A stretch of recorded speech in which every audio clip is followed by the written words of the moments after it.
It's that real shit, yo. Butterfly in the sky. Come on! I can go twice as high. Let's get it on. Take a look, nigga. In a book, my nigga. Reading rainbow. You think it's a game? I can go anywhere. Suck my dick. Friends to know, my nigga. Ways to grow, nigga. Reading rainbow. Here we go again. I can be anything. Same old shit. What? Take a look, nigga. In a book, my nigga. Reading rainbow. This is the shit I be talking about. Reading rainbow. You think it's a game? You think it's a reading game? What I really want? What I really want? Ride or die.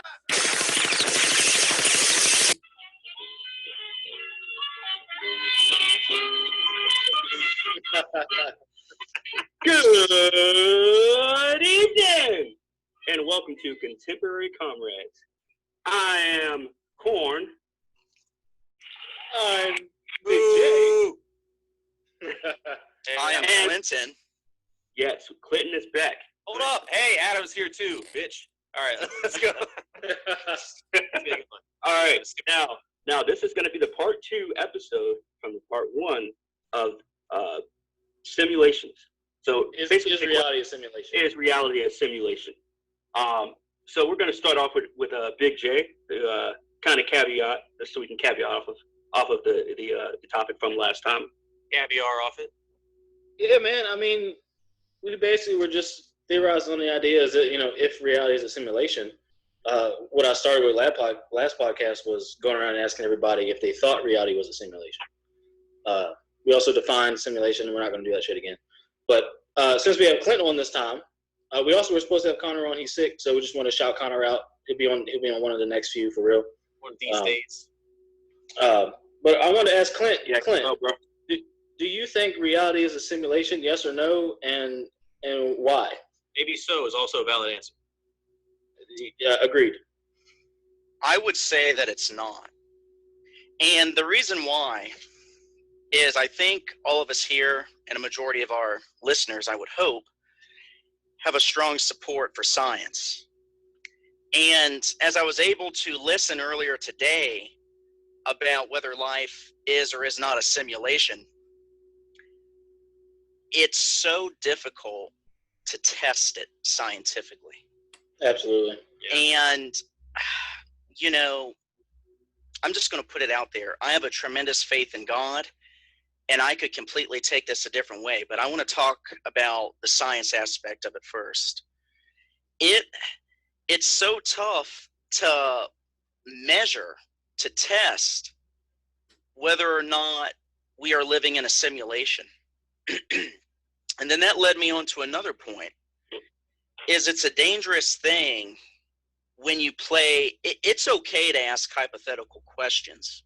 Right. They usually 9 times out of 10 never amount to anything because it's either they will or they will not. On top of that, it's really tough to get to any point, and I felt like it was a lot of what ifs. And by the end of the podcast, I was thinking to myself, I was like, well, are we going to play the what if, or are we going to be able to come together? Now, I do understand we're all in common agreement that we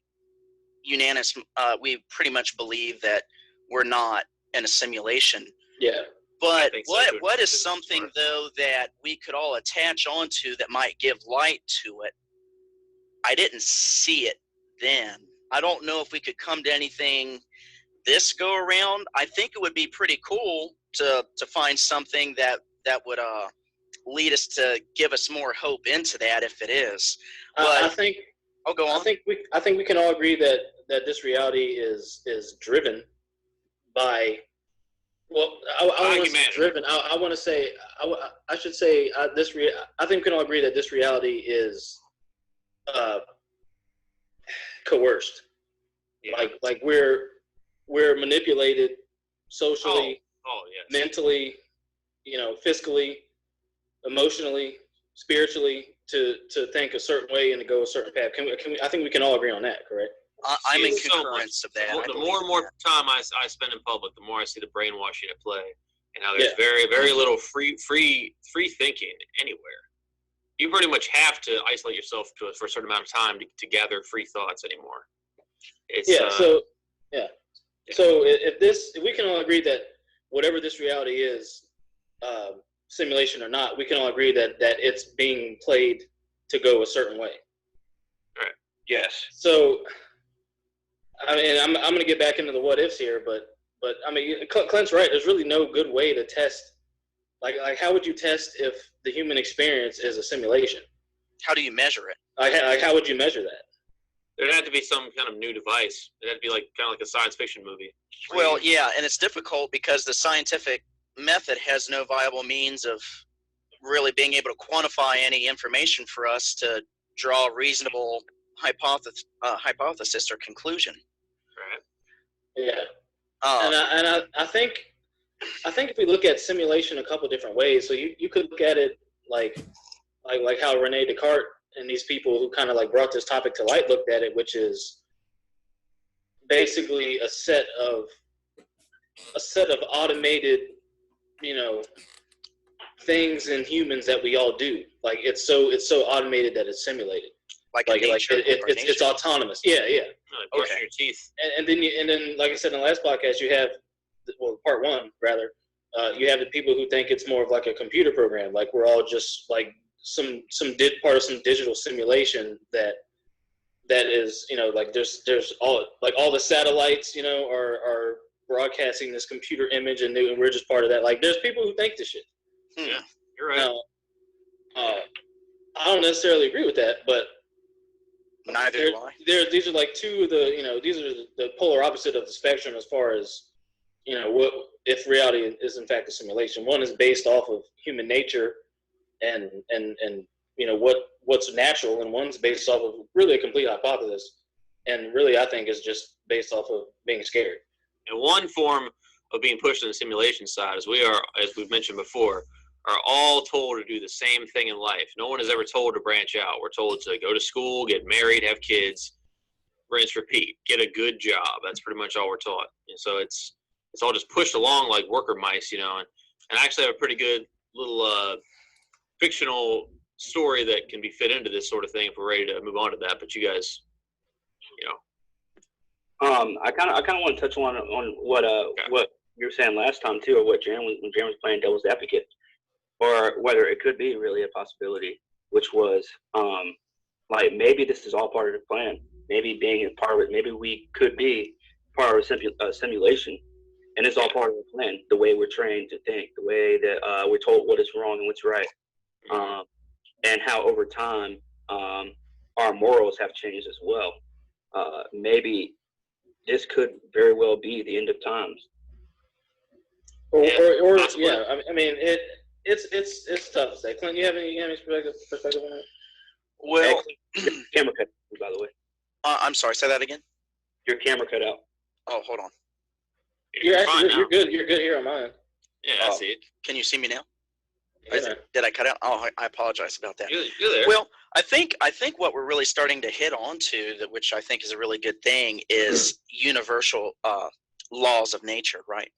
Mm-hmm. And what I mean by that is there has to be certain fundamental laws in place for societies, whether you believe in evolution or not, or adaptation, whatever it may be, for those natural universal laws to be in place to set forth what we're speaking about now. So that's the macro structure. What's that look like for the micro? Well, I would say that we're really starting to look at, as Jaren was saying, the nature.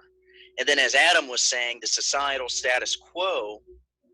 And see, that's when it really becomes difficult to pinpoint, because there's a different societal status quo for different countries. There's different beliefs, different outlooks in Europe, different ways of living, right, compared to the U.S., way of thinking. So in America, approximately, we have about 320 million people. Massive amounts of people coming together. So we have cultures and subcultures coming together with different viewpoints. That's how we're getting all this variety and all these thoughts. And then in Europe, it's like over 700 million people. And that they're, across overseas, and it's just really interesting to think about.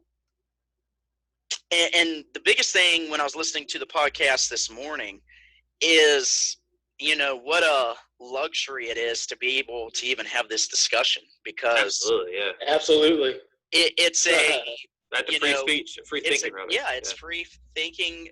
Even though we're starting to discuss that now, it's becoming a thing. But it's truly a gifting of, and I'm going to put in quotes, a free society, because we're only but so free, not fully free. Yeah. Preach. But I mean, that's all I have to say about that. But I think we're in pretty much all agreement that there's universal laws that naturally ebb and flow throughout our being. And most importantly, what I'd like to talk about in regards to the simulation is how does our conscience play into it? Yeah, that's a good point. Everyone's consciousness is different, regardless of how we're taught, because we are taught change our originality and uniqueness, just be a worker ant, but every part of every person is special, Yeah, and you're hitting the nail on the head. And what I wanted to bring up to everyone to discuss a little bit in regards to this, going in more deeper into it, is all a tree can ever be is a tree. As you just said, all an ant can ever be is an ant. But human beings, however you want to look at it, have the ability that we can see something in our mind, and it may not be in existence yet, but we can work towards it and become that. And that's something that's uniquely human. And just to bolster this thought just a little bit more, which is really impressive the more we think about it, we often marvel at the intelligence of apes, chimpanzees, various monkeys, and yes, they are intelligent. And elephants, and animals. But what we very often forget is they excel to these new levels of intelligence by our influence. That's true. Yeah, they're taught. And I'm not taking away from. But the question is, are they supposed to be? Are they supposed to be taught? Say that again? Are they supposed to be taught? No, but I think it's just something that we do as human beings through our consciousness and our love and empathy towards animals. And we understand they have a natural inclination to learn, and they can learn better than more. It's like, for example, if you have a dog and you teach it how to sit. Yeah. It's just something to do. It's entertaining and it's enjoyable and it's really fun and amusing, and it can become scientific. And it enhances the relationship between it does an animal. Because it's another living creature that can bond with us in various ways. Glad you mentioned that. There are two side topics that I kind of want to bring up at the same time, but for the first one does correlate with the whole reality simulation thing. So I mentioned this to the guys earlier, so we're all up to speed. I kind of wanted to drop in on talking about natural law a little bit. Yeah, because Clint, there's really no rush. Clint dropped the natural law bug, and I was like, oh, shit. All right, we can do that later. I do think that. And also to talk about how our consciousness plays a role. I think as far as this being if this is a simulation or if it's not a simulation, I think our consciousness would be outside of that. Only because to me, consciousness is everything. Consciousness is beyond any sort of human experience, whether it's a simulation or not. I think consciousness is the gift that God, or whatever you want to call it, has given us, and that is what we use to guide 90, 95, 100% of what we do to some extent, or where we end up after this life. And I think natural law plays a huge role into that, because when you think about it, if humans acted as if we were intended to act by the rules of natural law, we would not need a government, we would not need a police force. We wouldn't need any of that, because we would adhere to the natural laws, which basically sum up to one law, which is don't steal. Don't steal life. Don't steal property. Don't steal sex. You know what I'm saying? Don't be a taker. Yeah. Don't be a taker of what's not yours. And don't coerce others to do what they don't necessarily want to do. Yeah. That's easier said than done. Easier done than said. Yeah, for sure. But when you think about it as itself, it's a really simple concept. But just acting out on that is so tough. So like what you're saying is it's humanity's progressive movement towards altruism in a way. You could say that. Yeah, in a way. Okay, I feel that. It's utopian thought. I feel that. It's nothing that's ever possible, but just that concept alone, it could save and cure humanity. Really, yeah. It's just adhering to our natural laws and not worrying about man's law. So right, much. And what it really foreshadows to me is what we all know so well as hope. Yeah. These are things hoped for a more productive society to be able to ultimately work together.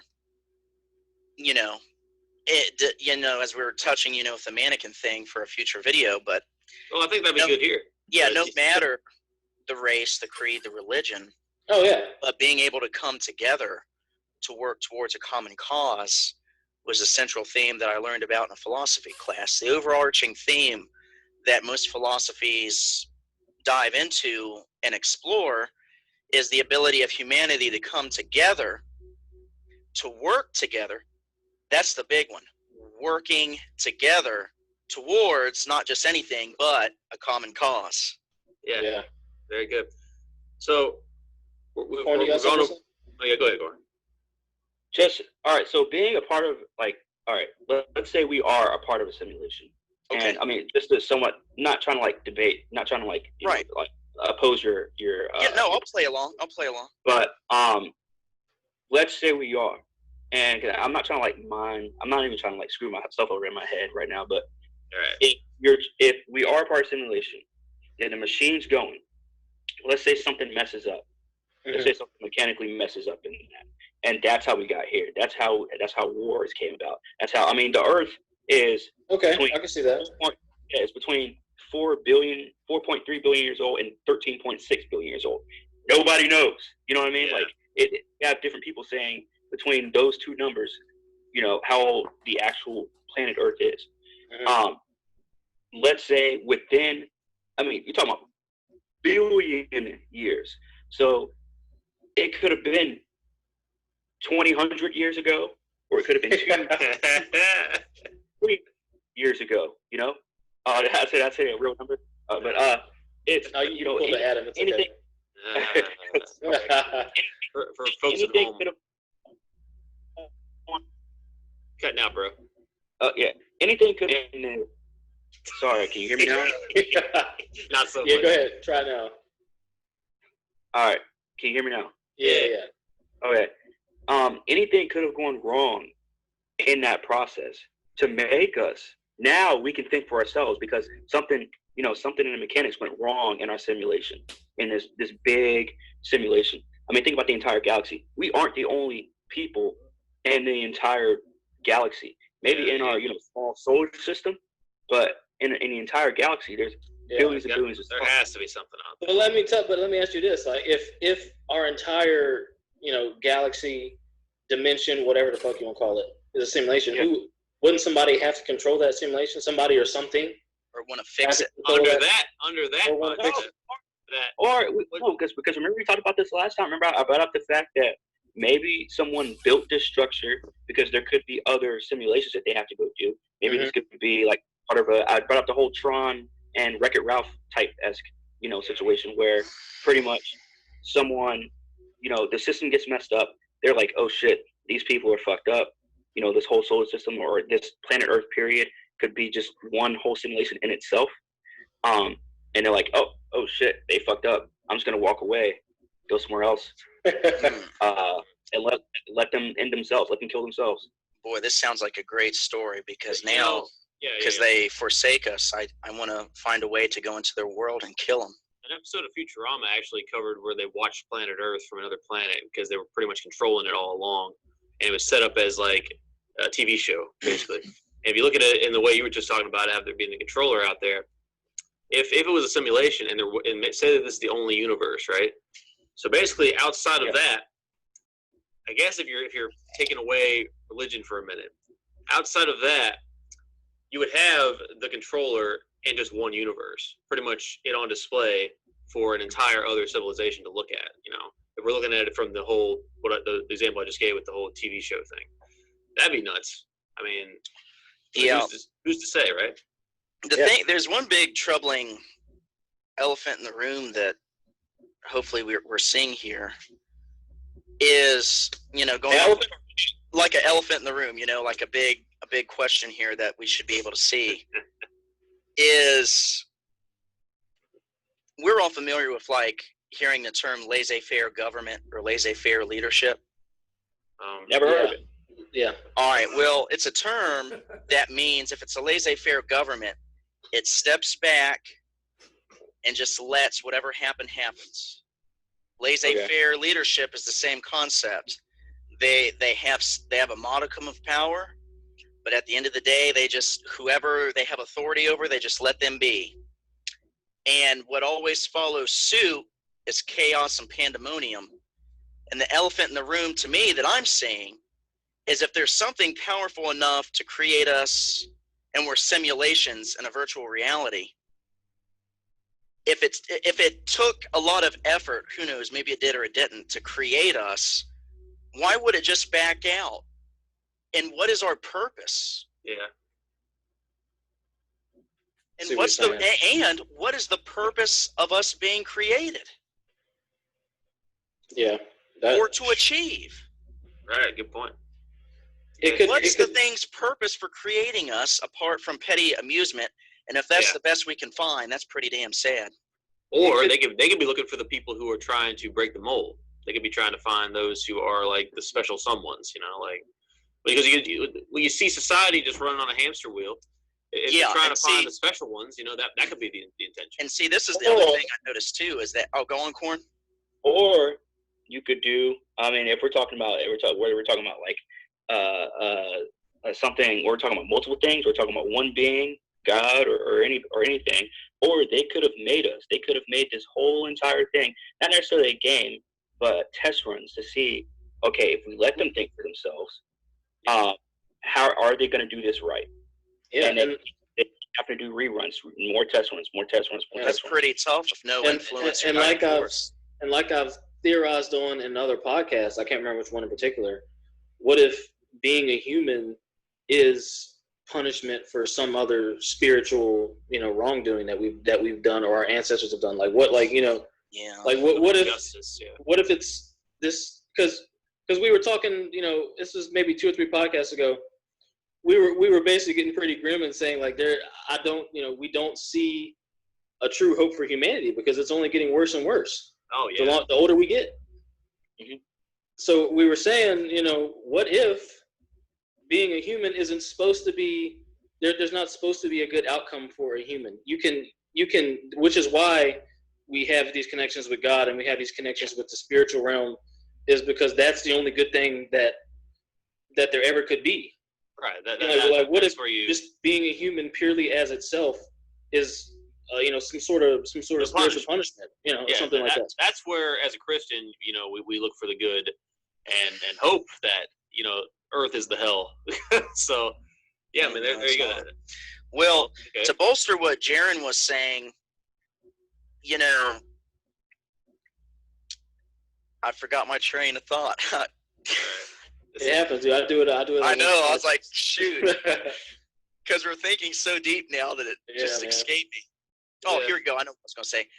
Generational curses. The Bible does speak of if you're partaking in a particular sin for so long and you don't heed the Spirit, the Lord can give you over to that with a reprobate mind. And then a generational curse can ensue if you don't break it through the power of Christ. So that is an option too. And then the Bible is very clear that life is super hard. Yeah. Very difficult. Yeah.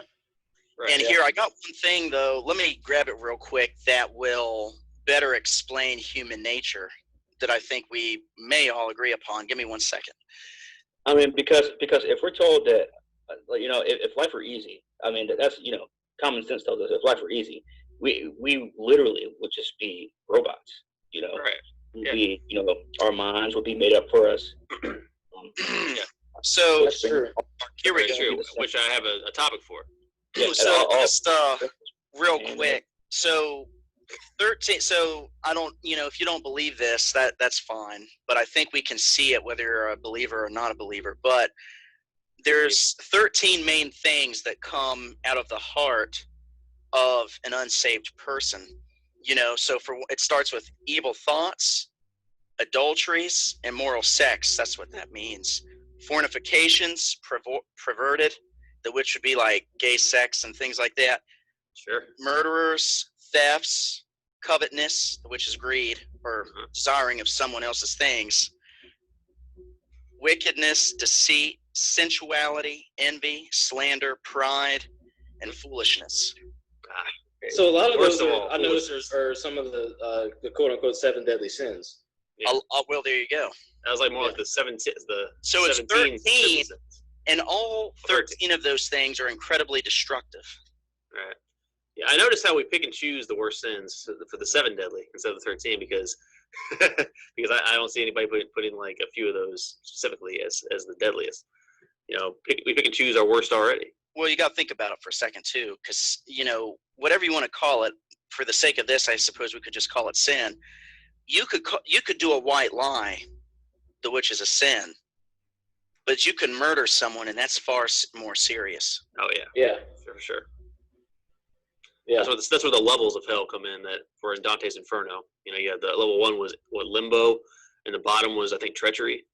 So like each level of sin is worse and worse, and like there's degrees of it. Do y'all want to get ready to wrap this one up and move on to the next topic? Yes, I do. I have a great one. So Corn just now mentioned the whole society's robots. I got a great little kind of a branch from the reality of simulation thing. So take away what we talk about all the time, take away looks and race for a minute. All right. Imagine a society where we all looked identical, but there were still male and female. You could still reproduce, right? Imagine we are, as we mentioned earlier, mannequins, similar to that appearance, right? Like there is no physical attraction whatsoever. The only way to get to know somebody is through an actual personal connection. Think about a society like that. What would break and what would thrive? So I have a few ideas, but let me hear what you guys have to say first. I want to start this one off. Okay. Good. Man, you and I, we don't agree on a lot when it comes to like original ideas. Okay. But actually, I think that this would actually help society. I think so too. Yeah. We'd still be human, right? We just we're would still all humans. look alike. Every man would look alike. Every woman would look alike. Yeah. I think that, if you're talking about building a society from the ground up, humanity, you're talking about relationships. You're talking about everything. Now, again, we'd still have the same human emotions, though, right? Everything is the same, except society is no longer judged for how someone looks, or how they look. I don't think that could be feasible because some emotions are based off of, Then you'd be judged upon your emotions. Well, yeah, that's what I was going to say. I was going to say at that point, if we have the same human emotion, period. And I touched on this on a podcast I did last week.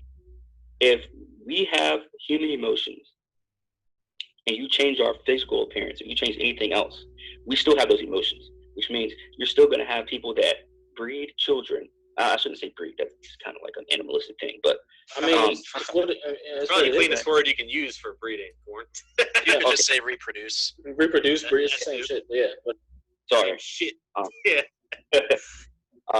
But yeah, I mean, then you're gonna start having people. I mean, we're still gonna have the same problems. Maybe not the exact same problems, like physically wise, but you're gonna have people that are gonna want to change, especially when it comes to money, because we're talking about human emotion. So people are gonna want money, so which means you're gonna have people to start changing. Once someone's mind's gonna click and say, "Hey, let's try and change our physical appearance because we all look alike." Ooh, I got a question. And I can make so much more money. There you go. That's the fault of that right there. Well, I got a question. Another one would be, okay, you want to build us as humans. We want to build quote unquote our own kingdom. Everyone wants a legacy for their kids and their grandkids, whatever, with their last names, blah blah blah blah, blase blase. Someone, it's all it takes is one man to have kids and say, I want my kids to be different. I want to hold my kids up here, and everyone else's kids are below them. Then that gets to the point of where they're going to start changing their appearance. They're going to start, just all this kind of stuff. I mean, society, I feel like society would still be the same. I like your idea. I really do, because that's an idea I never thought of. Like, I never even thought about. And you opened my mind up to this whole new possibility. But again, it would lead to the same problems we have today, except for not all of them. That still, at least to an extent, because you're right that people wouldn't want to try to change themselves. What if they didn't have the technology that could change this form of an existence? Like, you could make up something else. I'm thinking of okay, before Mr. Perfect or whatever comes along and says, I'm going to change all this. What would fall apart? What wouldn't exist? What wouldn't be there for the taking? I don't think, like, if you take away looks, okay, restaurants and bars, like streaming, things like that wouldn't exist, because there's no audience. No one wants to watch. No one wants to go out and find attractive people. No one wants to, that's not appealing. The only way to attract someone would be through personality. So I think everybody would have personal chefs, because a restaurant business, you wouldn't have attractive servers bringing in people. You wouldn't have people watching, titty streamers on Twitch, because everyone would look identical. I think you're speaking from a scarred perspective, and I am too. So like, I'm not bashing or anything like that. This is like, not necessarily just scarred. I mean, you're right. There's some scars.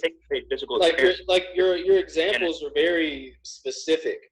Well, okay, do you have any to the point? No, well, all right. Look, let me let Corn finish and now go. Go ahead. Well, we haven't over race yet. Well, because when I talk about the what the resolution of that would be, what the result of that would be, realistically. Sure. Because all you said was you still have human emotion. Then I tell you what happens with human emotion. Then you say, oh, well, what if we didn't have technology? Someone's still going to come up with technology eventually. Eventually. Someone's still gonna want to be on higher and above everyone else. And it's not just going to be one person in a world full of a billion plus, so many billion people. There's going to be a lot of people that are going to leave. But all you said was physical appearance. You take that away, people still look the same. People are still going to try and rule over other people. People are still going to want money, which means we still have money. We're still going to have some kind of currency. We're still going to have people with ideas, especially with no physical appearance. You're going to have a whole lot more people trying to go for their dreams. Guess what happens when you have a whole bunch of people trying to shoot for one dream? Or for each dream, you're going to have millions of people trying to shoot for it. Other people are going to try and kill other people. Other people are going to try and break other people down. Other people are going to try and stab other people in the back. We're going to have the same problem. I would argue that I'd argue that we'd be worse off, because even without race, I didn't mention that yet. Take away race, there's no more racist. Yeah. And so that let me touch on looks first. All right. I think if we take away looks and everything else stays the same, all humans are going to do is compensate with something else, which just basically is just what Corn said. Like, fair enough. We'll just. I feel like we turn everything that's already bad about society and make it worse, because we need it that much more that we don't have looks. Like, looks is such a huge part of the human experience and such a huge part of being a man and being a woman. Like, you take that away, we're going to be fucked up to the point where we're going to start doing some wild shit, because we need that same type of chemical reaction in the brain, and we can't find it. So we're going to be lost until we get it. And what we do to get it might be something way worse than a bar not letting you in because you ain't got the right clothes on or some shit like that. Like, okay. I think we'd be worse off. Personally. I like that. I like that. I like both those sides. Do you think it'd be better if you took away emotions too? Like, well, then what would we be? If you take away emotions and looks, like, and we're back at robots. We are robots at that point. So there is no good outcome here. We're back into a simulation. Yeah. It's pretty much. Clint, what are your thoughts? Well, from the very beginning, the question I had was, and it seemed like it tarried in that natural flow, would they have ever known that they had looks to aspire towards, to try to look to, would they have ever known that they had looks and then they were taken away, or did they were completely non-existent of having looks? Let's say My this scenario society only didn't works have if looks. we knew and then lost it. So that's a good point, Clint, because if That's what you kinda just where- asked, my scenario goes out the window. I didn't tell you guys that. Yeah, this society started this way. Yeah, there was no we all look big, So skinny. okay, so they and then won't have lost it. aspirations Yeah. of changing the look, most likely, or they could. It's tough to say. If they didn't know, Because know the any other better. thing that this scenario doesn't account for is time and the evolution of thought. That's And fair. would they try to pursue, creating looks? And then the other question I had was, physically speaking, would we all be the same height? Would we all be the same diameters? None of that change. Yeah, that's all identical. All men, all women, just that'd be the a same sad thing. Yeah, like I mean, no thick women, I'd be upset. well, yeah, That's what I'm saying. there is no good or bad. So there's also no large or ugly people to be upset about how they look, man. So it's like it's good and bad. You know what I'm saying? So it's like Yeah. yeah, people will eventually want to change that. Yeah, like you said, Corn. I mean, it eventually would fall apart as our society is falling apart. But I'm saying like for what it is, there's good there and there's bad there. Well, let's let's. this out. I'll Okay, go on. go ahead. No, go ahead. I was going to go into the Ideally- race part of it. Yeah, Go ahead. yeah. Ideally, in your context, Adam, what would be the best desired outcome for having everyone look the same and having the same physical gestures? Like, in your opinion, what would be the best? What would that stop, or what would that promote? Well, there wouldn't be race wars. There wouldn't be people have to get each other and bully for how they look. Their physical connection is gone, so attraction is strictly emotional. So that means you would most likely find love on a much easier scale. There'd be no more mind games. What if I told you attraction was emotional anyway? Not at the start, Jaron. Yes. Not at the For start. women, But how not? women, Because Jaron, you know if damn well. if you're a man You and know. you see a fine chick, that brings an emotion into your body, which makes you want that chick. Does it not? it does. That's not a good mother. Through looks, bro. You know men are attracted to looks. We all know. Yes, which is a chemical. Us finding an attractive chick is a chemical reaction in our brain saying, "Wow, that chick's attractive." That is an emotion. Take that away, but then you have to focus on their personality, which means you would find a Can better still- mate Okay. on a better scale. You would find actual attraction if you take away looks, because for all we know, we talked about soulmate last time, I think. There's a soulmate better for us who happens to be a woman we don't find physically attractive, but we can't settle for that because That we sounds have like to have one-itis the whole to me. figure. Dude, I- it's I'm not not- one-itis because it's a person that you don't even know or hold up, dude. Now I've lost it. No, it has nothing to do with one-itis. It's finding attraction through the person instead of looks. Not like Jaron, to play devil's advocate, and what I'm trying, and correct me if I'm wrong, Adam. Yeah. What he's saying is, like, think about the way we look at women now, right? all right. Yeah, I know exactly what he's saying. I was just clarifying that finding a chick attractive is also emotional. That's all I'm saying. Just hear me out, though. We look at the physical appearance first because that's what us as humans have been taught generation That's after what's us as generation. men. Yeah, Men mostly, yeah. naturally do. Yeah, I think that's biological as well. I would concur. Yeah, that's what I'm saying. Like it's taught. Well, biological, it's If- natural is what I'm also saying. If at the beginning of time we weren't taught, oh, women have something, they like every single woman has something different. If they all had something the same, now we're like, okay, what is going to be different about this chick than that chick? Personality, not bigger boobs, not nicer hair, not short hair, not long hair. Now do you call that a bad thing? I think that's a good thing. But hey, I would also argue that there's a lot of similarities with chicks currently. because of Oh, duh. a lot of things all of us, not just women, are taught and told to go along with, you turn into worker ants and hamsters. Yes, there you go. And a lot of that has to do with physical appearance. You know this. We all know this. Yeah. I mean, look, Hey, I got one. I got one. Today, when I was at the coffee shop, there's just a tiny example. Attractive woman beside me is talking to some other woman. She says that her mom basically has told her to be a housewife.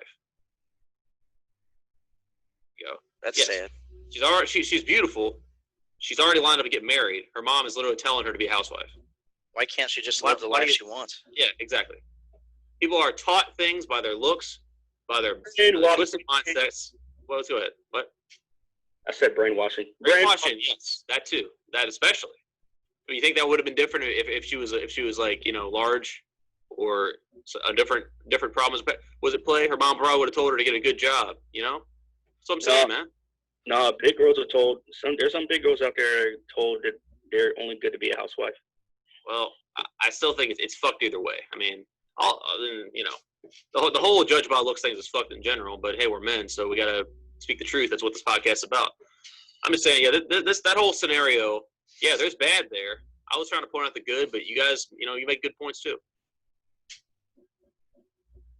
Like I love where your head's at. I love the idea, but at the same time, it's just going to lead back to where we are now. It's going to lead us, you know, our own insecurities are, you know, we couldn't live with our own failure. So where did that lead us?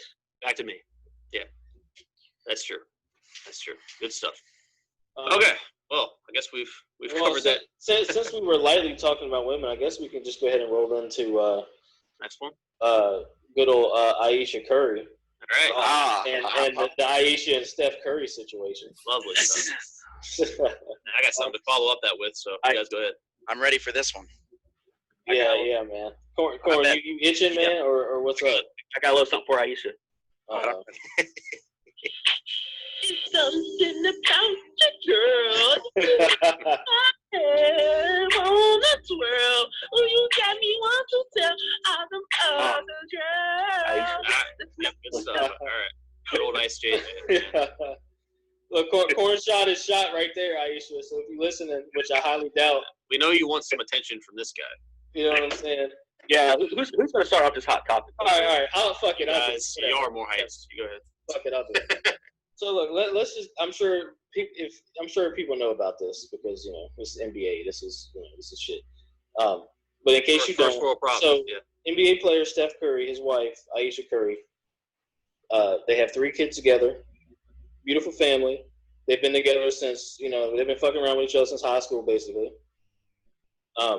She was on a talk show with Jada Pinkett Smith and some other chick, some other troublemaking chick. Okay. Yeah, so we can go into the Smith family, but I'm gonna save that for another podcast. But That's good for anyway, she goes out on a limb and she basically, you know, says, I'm insecure and I'm jealous of these groupies who go at my husband, and I want that same attention that he's getting. But I'm not saying I need it, but it would be nice. But it'd be nice. So you're saying you do want it real bad. You know. Yeah. And to me, a lot of dudes was in their feelings. Let me look. The good thing about this situation is she red pilled a lot of dudes, right? She put true female nature in the heads of a lot of dudes, because this chick was the picture perfect basketball wife. Like she took care of kids, she got her own business. Steph was promoting her shit more than he promotes himself. You never saw him without her if it wasn't on the basketball court. You know what I'm saying? He's blowing her kisses during the games, Bringing the kids out on the court. bringing the kids on the court, like Christian family. He's doing what a man needs to do for his wife, right? Right. But that's not good enough because she's not getting attention from other guys. But check this out. She probably is getting attention from plenty of dudes, but it's not the dudes that she wants attention from. Mm-hmm. She want that LeBron James attention. Right. Saying she want that damn Dwayne Wade attention. Warren disagrees. You know what I'm saying? What's up? No, I agree. He was shaking his head. Yeah, here's a few dollars. Keep preaching. Yeah, so I mean, at the end of the day, and look, Steph came out and was like, "Look, baby, I'm gonna support you. I love you. Do what you got to do." Honestly, that's what you got to do in this situation. Like, as simpy as people might think it is, like, it's really not, because look, this dude's got endorsements on the line. Yeah. This dude's got, you know, huge contract on the line. He can't just blast his wife out in public like that. He got to support her, especially in this feminist era. You think this dude's gonna really blow that? Oh, a man will get stomped on quickly. Yeah, he's not about to fuck that up. So, right. First off, I personally think if he had her on lock, then that wouldn't have been something that even would come out of her mouth in public from the jump. Who's to say, but yeah. Ain't no damn who's to say, nigga. Like she, Right. dude. Like if you got your chick on lock, she's not saying some shit like, "Oh, I want attention. I wish I had the attention from other guys." That Yeah, why would you be saying like that? like you? That's not something you ever want your woman to say. Fully That's have to be super fair. disrespectful.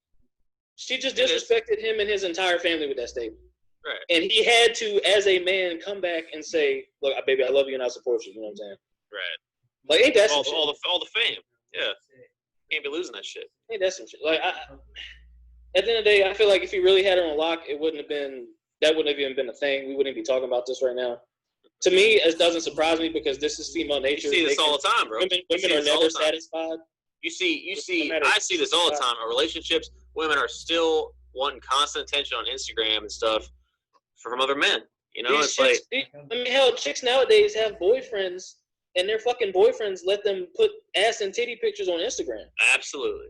What the fuck is wrong with you, motherfuckers? Yeah, it's like what's going on? You must not be satisfying her enough. You know, like it must not be enough. You must not be enough. The guys need to learn this. They must not be enough. Yeah, we're never going to be enough, in my opinion. But go ahead, Corn.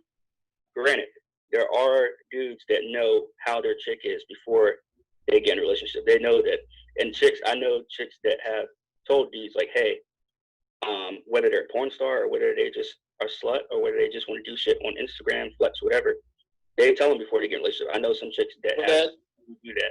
To me, that's not girlfriend or wife material then. Yeah, there's no point in getting in a monogamous relationship unless you plan on, some sort of future goals. So if these dudes are getting in a relationship with these hoes, then they're missing the point from the jump. But you got to remember, brainwashing is on both sides. Men are brainwashed, so are women. Oh, I know. Some of these guys are fucked up in the head too, so they got to settle for what they think they can get. They find a beautiful woman, they're like, "Oh, this is my time."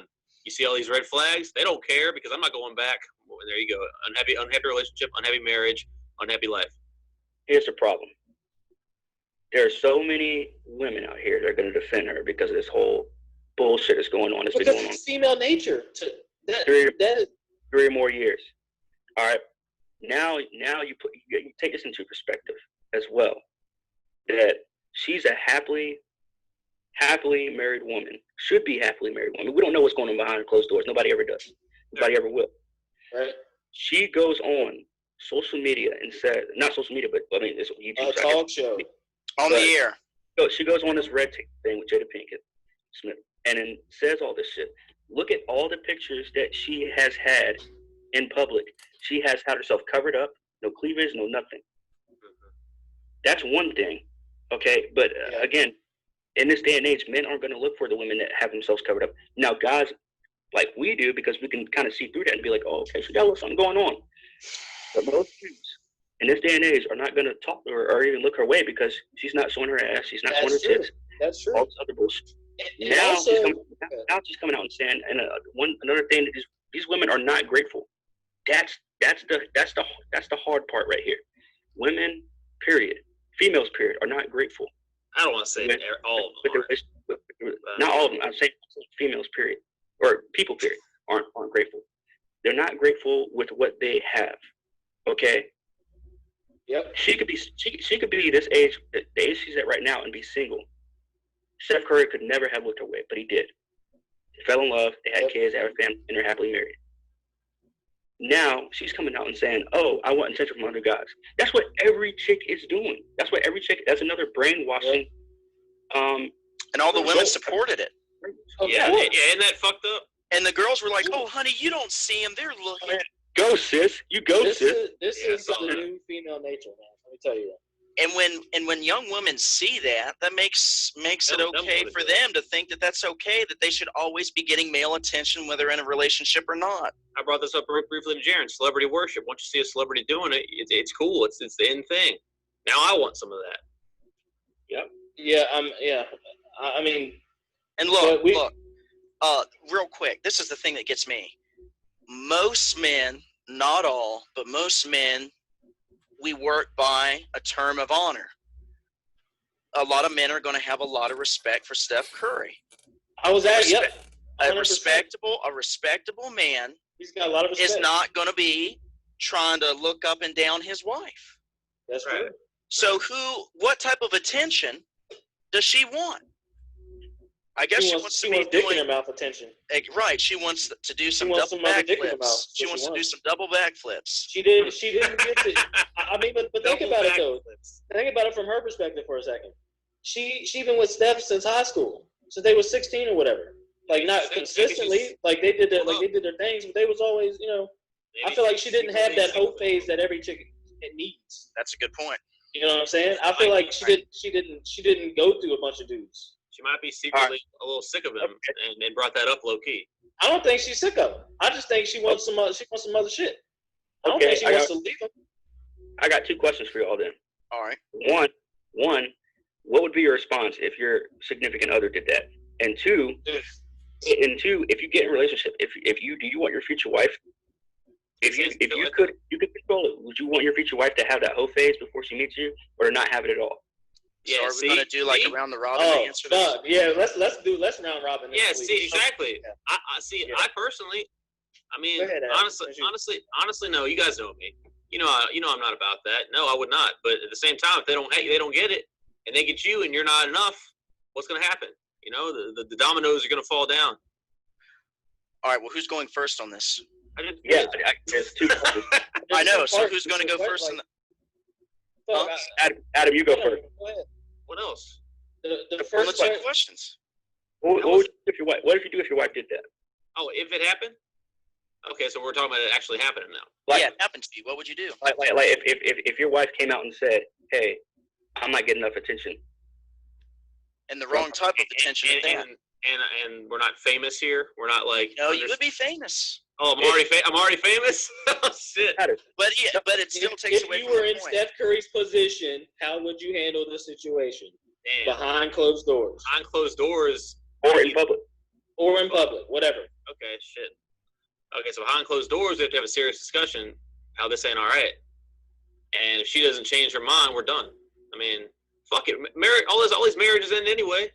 I mean, people are over here talking like marriage is the holy grail when they end all the time.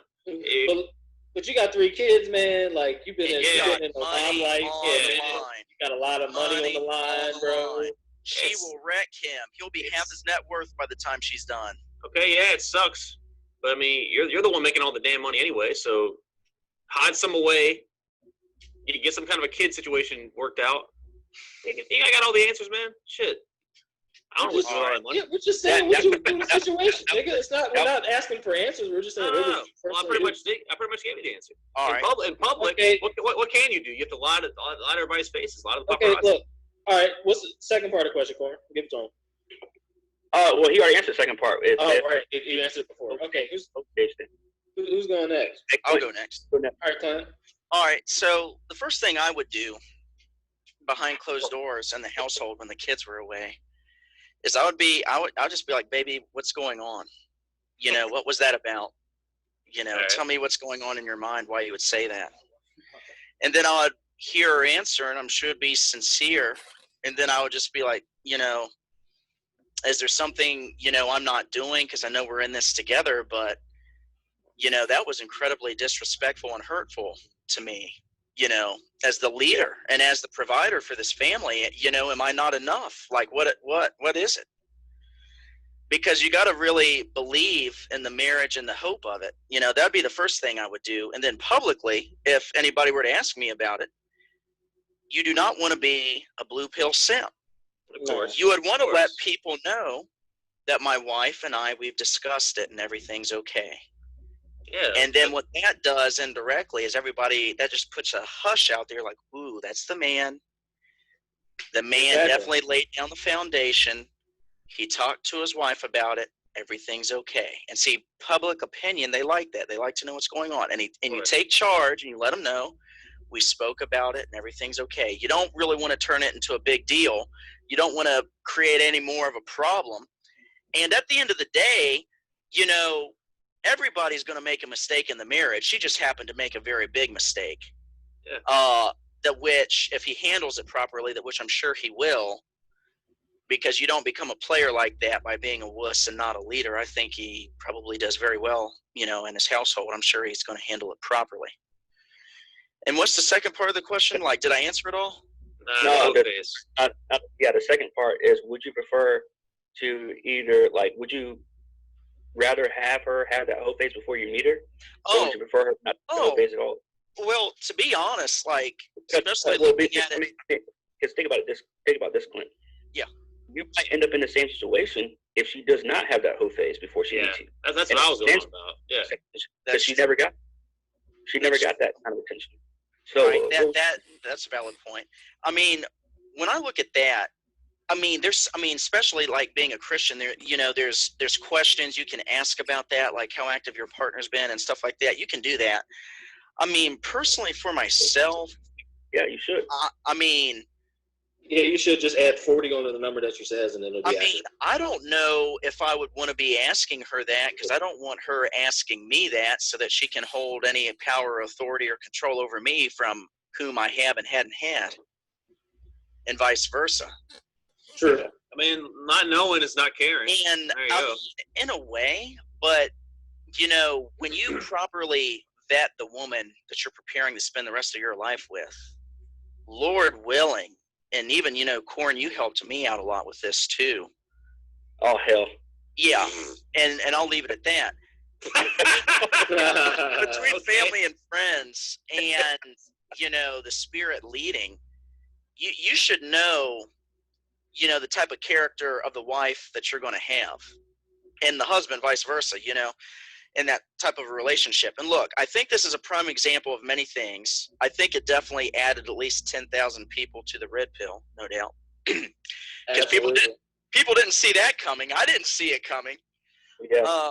Not from her. I knew it was a thing, but I didn't see it coming from her necessarily. Red pill is the only but then again, it's but just to wrap it up, I mean, to answer that question just more in a succinct manner, I mean, if it were to happen, to find out, so be it. But it's not going to be like, oh, she didn't have that phase, but what I know is real in this time, and everything's checking out with family, friends, and the church approves, and we've actually spent a lot of time together, and this is the way we see our lives going. If she hasn't had that phase, it wouldn't deter me. If she had that phase, it could turn her on to be more promoted to be that way behind closed doors. You don't know. Yeah. Because she's had so much more exposure. And actually, this is a really interesting scientific fact. If you're having premarital sex with no protection, a man's semen's DNA will stay in a woman. Huh. Isn't that interesting? Yeah, I've actually heard that. And what they're starting to look at is that the memories and experiences never go away, just for like all the experiences you had. So, it's tough to really, it's tough to call it, because you're damned if you do and you're damned if you don't. Damn. I feel you, bro. Right. So, it just comes down to the premise of marriage, understanding what it is. You got to be able to forgive to a healthy extent. Now, there's the thought, then there's the verbal communication she gave, and then there's the physical action. Praise the Lord, she didn't give the physical action that we know of. Right. So, who's to say she won't? But she blasted this out pretty. She flagrantly did it, super disrespectful. But he's got to forgive, and as she's got to apologize, as I'm sure they will. Real talk, Jaren.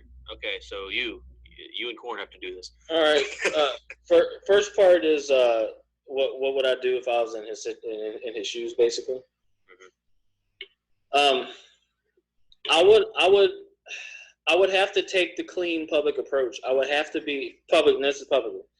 Publicly, I have to be like, I'd say, my wife's an amazing woman, and to be honest, I'm pretty sure she has no problem getting attention from other guys. This is something we'll end up discussing. There you go. Yeah. That's in the privacy of our home, basically. Yeah, you gotta say something. Something like that. Strong about it. Like I would just be like, I love my wife and I support my wife, but I would say that and be like, well, this is something that we're going to discuss. Sure. You might even have to say the second part. Just be like, look, I love my wife, I support my wife, and I guess I would have to say that this is what we're going to discuss. Now, as far as in private, ideally, I really this isn't a scenario that I think I would ever see myself in, just because I don't necessarily deal with women in a way where I feel like they should be saying some shit like that. But if this were to be said in the privacy of the home, I would have to be like, look, what, where, like Clint said, where did this come from? Like, even though I kind of would already know the answer, I would just want to see what she says. Because I know that deep down inside, women are always going to want attention from other men. Right. I experience this often. Yeah, true. With women who I know are, in marriages, relationships, etc. Yeah.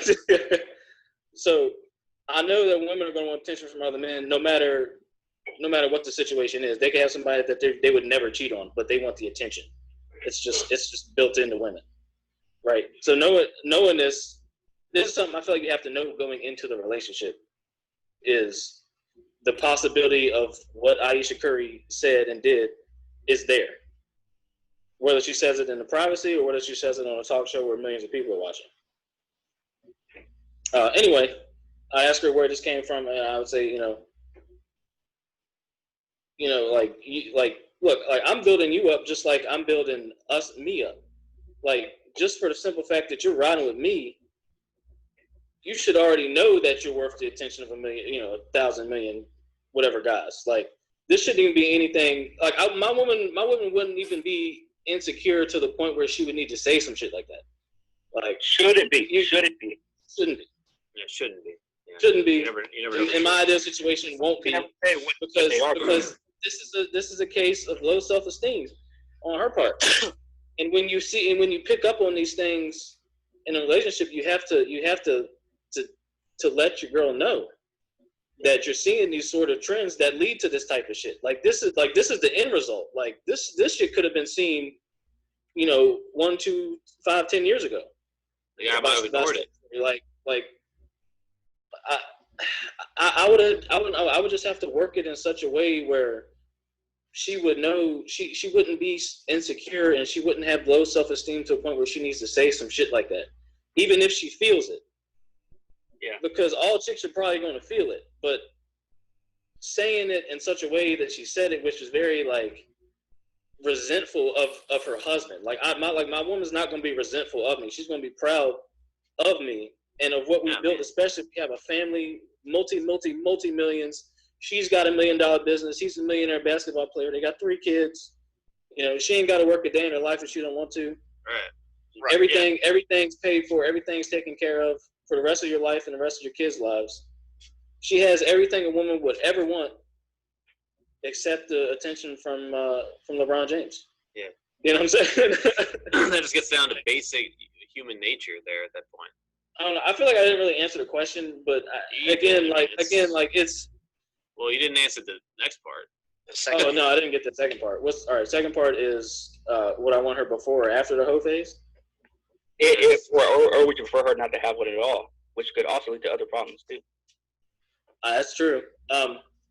Honestly, I don't see. I asked these hard questions for a reason. yeah, that's fair. I don't see a huge problem with a chick having a hoe phase, only because, again, this is what chicks do. This is what humans do. Humans are just sexual. And in the world we live in, we can roam sexually free. Hell, we're more sexually free now than we probably fucking should be. Oh, right? Yeah, to a fault. To a huge fault. Detrimental to society type of fault. But anyway, I can't knock a chick for having a hoe phase. I really can't. But I need to know. But what I am going to do is I'm going to know what I'm messing with, and depending on what type of chick I'm messing with, that's what my intention is going to be. Right. Because I already know what I need to do with certain type of chicks, and that might sound weird, but again, as a man, you have to know what you're dealing with, because if you don't, you get fucking walked all over. Absolutely, you have to know what you want with this person, like what they're about. Yeah, you have to know what they're about, but also you have to know what you're about, even more so.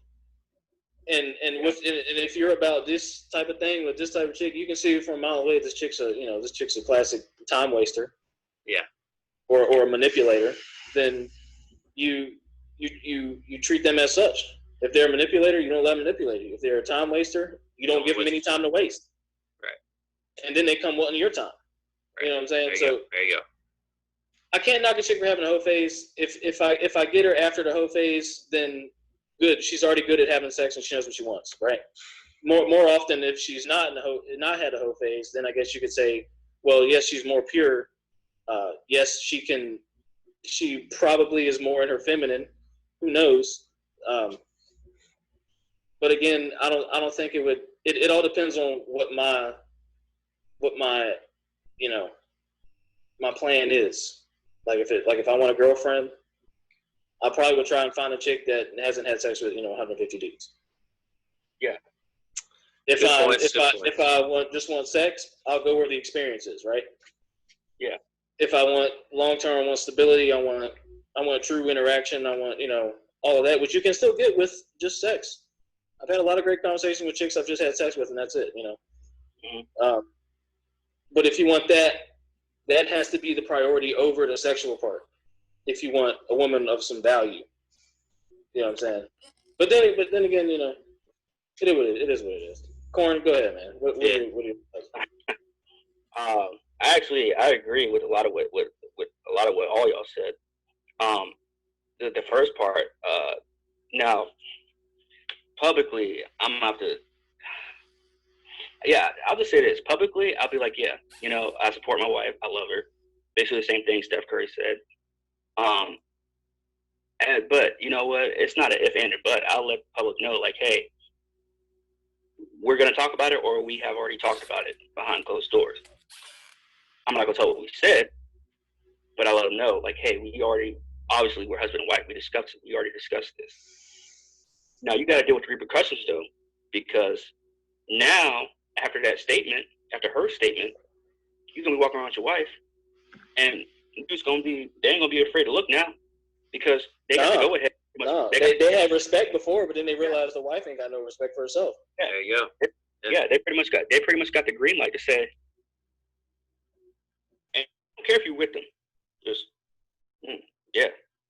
Now, behind closed doors, I'll let her know. Be like, I'll check her. Not like, yo. Yeah, she ain't getting hockey stick. Yeah, I'll check her. I'll let her know, like, yo, look, what you said, nah, like, scratch that. Like, don't ever say anything like that ever again. Don't ever do nothing like that again. Like, if there's an issue between me and you, where I need a woman by my side, it's not gonna look the other way, every other way except for me. You know what I mean? Like, I don't need somebody by my side saying, oh, where the good motherfuckers at? Like where the other men at? I don't need that. I don't, because I can do it by myself. Like, I can just walk alone if that's what you're gonna do. Of course, that's what I was saying. That leads to the whole thing with women doing this shit on social media and having a significant other. If you're cool with that, fine. But I imagine Steph Curry, and I know, at least for me personally, I'm not cool with that. You know what I mean? Like, I'm not cool with, me having a significant other and then her trying to get attention from other dudes, especially in that, or in any way, trying to get attention from other guys. Now, other people, that's another conversation for another time. Because there's certain extents to that where people do need to have attention from other people. Yes, that's just us as humans. Yeah. But in terms of that, yeah, she's definitely getting checked. Like, I'm gonna be like, look, this is not going to happen again. It shouldn't happen in the first place. Yeah. But again, her being a female, knowing that no one's really going to oppose her idea. No one's really going to oppose her statement from that. That's true. Because the other women are going to be like, yeah, you go, sis. Yeah, you did it. Yeah, all this. Like, I would never. Maybe in another time, in another world, yes, I probably would oppose that publicly. But publicly, you have to stand by her because you're going to get. Oh yeah. You're going to get so much backlash if you do. And probably from her too. Now, to the whole question, that's a tough one, and that's the reason why I asked it, because it's really a really tough question. If you would rather have a woman after the hoe phase, a woman that didn't have the hoe phase, I would say, for me, if I had to choose between the two, honestly, I would probably get a woman after her hoe phase, only because having someone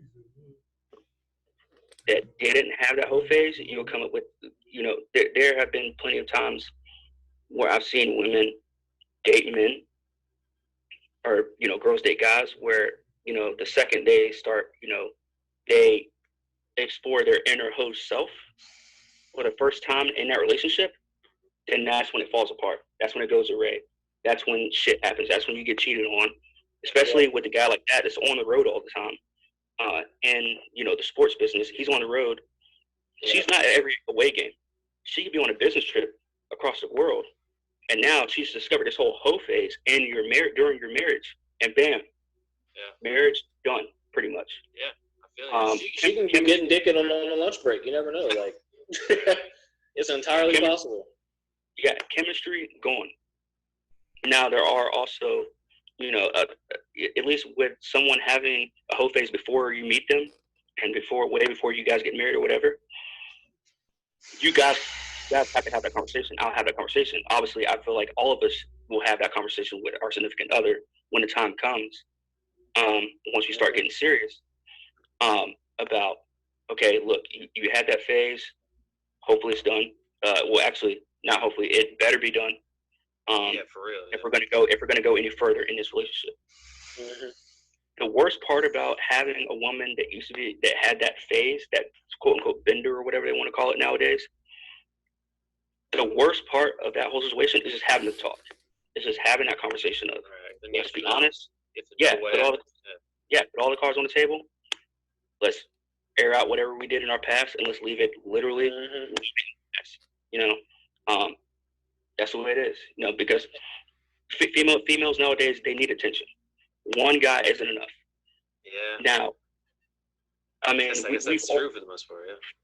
We've all witnessed that to a T. Every single one of us, all four of us, have witnessed that, where we have a woman at some time in our life, and me more than once, where you have that trust, where you're like, oh yeah, I'm sure I'm the only guy, you know, she needs attention from, and then bam, you get smacked with reality.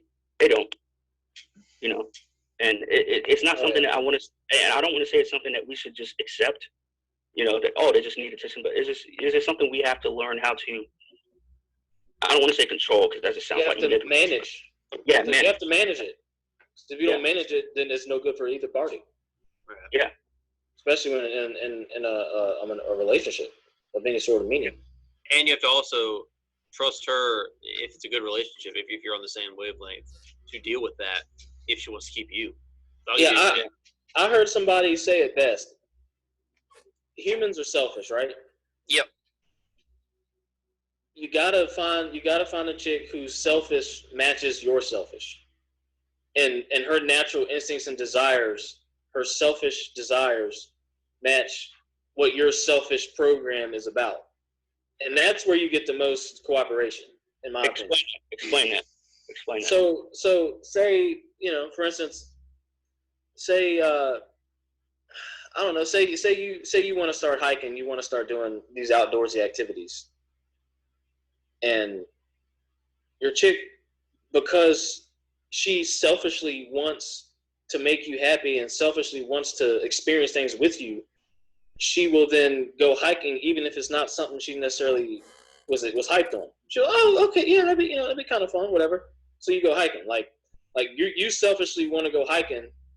This is a horrible example, probably, but you say it's innocent. Say you selfishly want to go hiking, and like, look, babe, I want to start doing this hiking thing. Like, I want to take this seriously. I'm getting the trekking poles. We're going to get the shoes. We're going to do this thing. You know what I'm saying? And if it was something that she might not have thought she'd ever do, but because deep down she wants to do what you want to do, or at least wants to experience things that she would never thought she would come up with you, then she'll do it. Like that, because that's her selfish desire as your chick. You know what I'm saying? Yeah. Like that. I guess that's the best way I could put it. But yeah, I feel you. Let's go over the outcome of this, because now this gives the green light to a lot of women out there to now have, I'll just say it, the audacity to go out and say that they want attention from other guys. Because I mean, it's already been happening. I'm not saying this is anything new, but now it's going to be a whole lot of women being spoken and broadcasted. Yeah, and cheered on. Yeah, Well, that's the problem. That is the problem. It's right. One. And just like that, groupthink occurred. She was surrounded by these women. I'm sure a large majority of them feminists, promoting her, feeding the hubris, her ego, just bolster what she was saying. And what she was saying was wrong, was disrespectful to the institute of marriage and their relationship, but they didn't care. Honey, you are glorious. Your needs before his. They feel your the same needs way. before the children. Your needs before the marriage. Right. They were just. Because they feel the same way. What's the right word? They were just overly enjoyed, enthralled in the moment, promoting her, wanting attention from other men. That's how women act, is in the moment. Yeah. And you know what? Trust their actions. Just like what They're you're saying. influenced on a whim. Yep, y'all are right. Just what Corn's saying.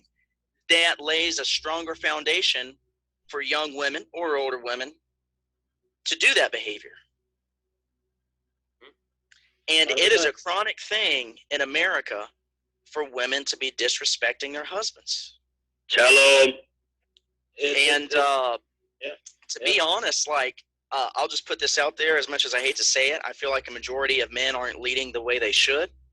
I would agree. And especially now. Yeah, and the women become resentful for that, because if you're not leading your relationship, if you're not leading your woman in a good path, she's going to become bitter and angry. Women don't like making decisions. That's the man's job. Yeah, because like simp nature is being just paraded now. It's being promoted as and good. You know, men dressing up as women and being extra feminine and all that stuff. No muscle tone whatsoever. And that can roll right into what I was going to say we should talk about, is that damn Snapchat filter that just came out. I have no intention of ever getting that. But hey, I've seen plenty doing it. So I don't even have Snapchat, but basically, I mean, I don't either. But have any of y'all seen it? Of course. Whenever something's fresh and hot, everyone's doing it, and they're thinking, "Oh, look at me doing it! Yay, look at me!" I'm like, "Great, haha, very, very funny." But it's just like, yeah, it's just a new time waster, and yeah, it's creepy. Like I don't. It's creepy. Who would enjoy doing that? Why is that even a thing? People, what's the right way to put this? Like people that you remember Patrick Austin Good, right? I saw that. He did it, and he would be the type that would, because he's quirky like that. Quirky. Don't really name drop here, but yeah, we don't need a name drop, Clint. Let's you do. Fair enough. Yeah, like exactly what Clint said though. Like this is something that honestly, I believe this is something that's been a long time coming. We saw this happen a mile away. Yeah, and for those that don't know, this is a filter where it if you put it on a man, it makes him look like a woman, and it's actually really kind of detailed. It's kind of weird how it makes you look like literally like somebody who's transsexual or transgender or something like that. And vice versa, we'll do the same thing for like women. It's pretty fucking weird. Yeah. Like to the point where like it in my soul, like I feel it. It just feels disgusting when I look at the pictures. Like it just doesn't. I feel the same way. We're looking into a dark future here. Yeah, like I'm just grossed out when I look at it. Like on a level that is not nauseous. You know what I'm saying? It's too Deeper than detailed. that. Like, it's way too detailed. Yeah.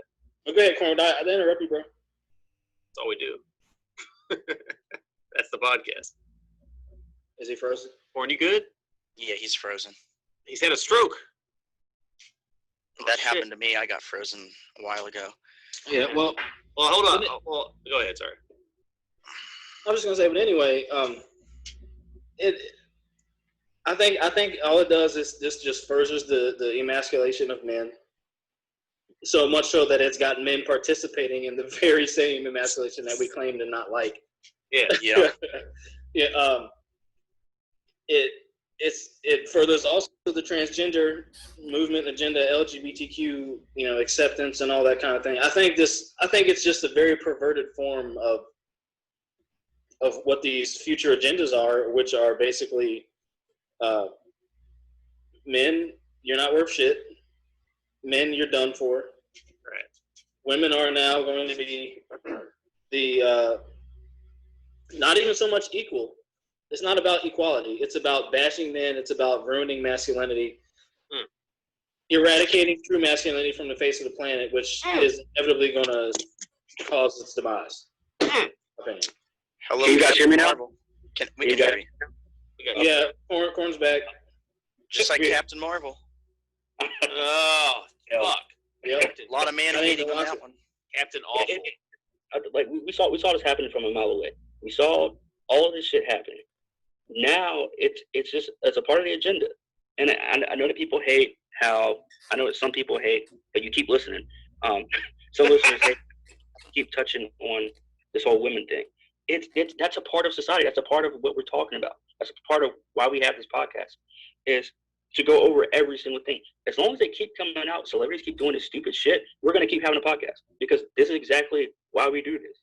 This is to show people what the real end game, what the plan behind, what the plan is for the people behind the screen or behind the curtain, Right. per se, is that we as a society are so dependent now on social media, and now they come out every new feature they come out with, it has some sort of agenda. I feel like it does, and some of it is kind of good, some of it's bad.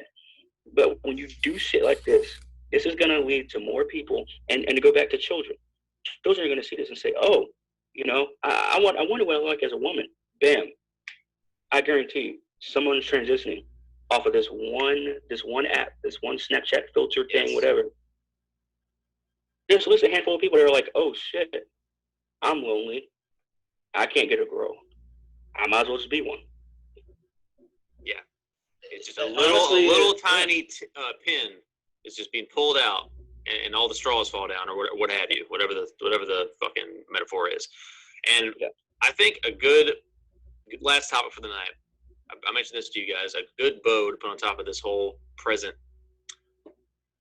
This kind of disconnects, but it also wraps up everything we already talked about. We've mentioned the agenda. We've mentioned love. We've mentioned simulations. We've mentioned a hypothetical situation where there's no looks on the planet. Do you guys think unconditional love exists at all? I'll go first. I'll say yes, it does, and it's by your mother and your mother only. Okay, but your parents and your family are blood relatives, which is a condition. You said, dude. See what I'm saying? I see what you're saying. I mean, yeah, but you gave a generalized. Does unconditional love exist? Mm-hmm. So then I give you a generalized answer of yes, by your mother. But that is a condition. You are of her womb. You are of your family line. They love you, and that's great. And that love is true. That love is pure, and I agree with it. But it is conditional. Okay, I see what you're saying. Okay, in that case, then no. I think we can all agree. And if it does, it's not by any human. Yeah. Yes. I think we can all agree on this. When it comes to love amongst man and woman, hell no. That is always conditional. We agree on that. Yeah. I agree. I mean, looking at this in the dating sense, one thing that I've really noticed is that whether it's a man or a woman, we can't love unconditionally, and especially for women, I've noticed that they love opportunistically. Mm-hmm.